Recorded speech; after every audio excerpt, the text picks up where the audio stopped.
আল্লাহকে এতটাই বিশ্বাস করবেন, তিনি যদি কাটার মধ্য দিয়ে আপনাকে হাঁটান, তাহলে মনে করবেন আপনাকে গোলাপের বাগানে নিয়ে যাচ্ছেন। আপনি যদি যে কোনো কষ্টে যদি থাকেন, আপনি যদি ব্যথিত হন, আপনি যদি আঘাতপ্রাপ্ত হন, তাহলে আপনি মনে করবেন আপনার আল্লাহ এই কষ্ট দেওয়ার মানেই হলো আল্লাহ আপনাকে ওয়ালা সাউফা ইউতিকা রাব্বুকা ফাতারদা, এমন কিছু দিতে যাচ্ছেন সেটা পেলে তুমি খুশি হয়ে যাবে। যত কষ্ট আছে, যত দুঃখ আছে, সব তুমি ভুলে যাবে। এমন জায়গা আল্লাহ নিতে চাচ্ছেন।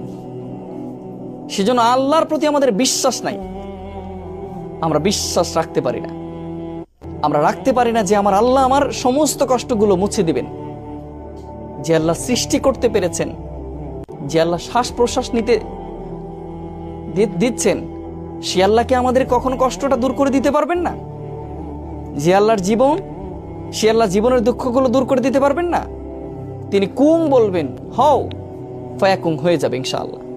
শুধু ভরসাটা রাখতে হবে আল্লাহর উপর। যেমন মুসা আলাইহিস সালাম পানিতে আঘাত করেছেন লাঠি দিয়ে, বিশ্বাস ছিল আল্লাহর উপরে। লাঠির কোনো এখানে ক্ষমতা ছিল না, শুধুমাত্র বিশ্বাসটাই ছিল বড়। আল্লাহ তাআলা তাকে 12টি রাস্তা তৈরি করে তাকে বাঁচিয়েছিলেন। তেমন করে আপনাকেও আল্লাহ বাঁচাবেন, শুধুমাত্র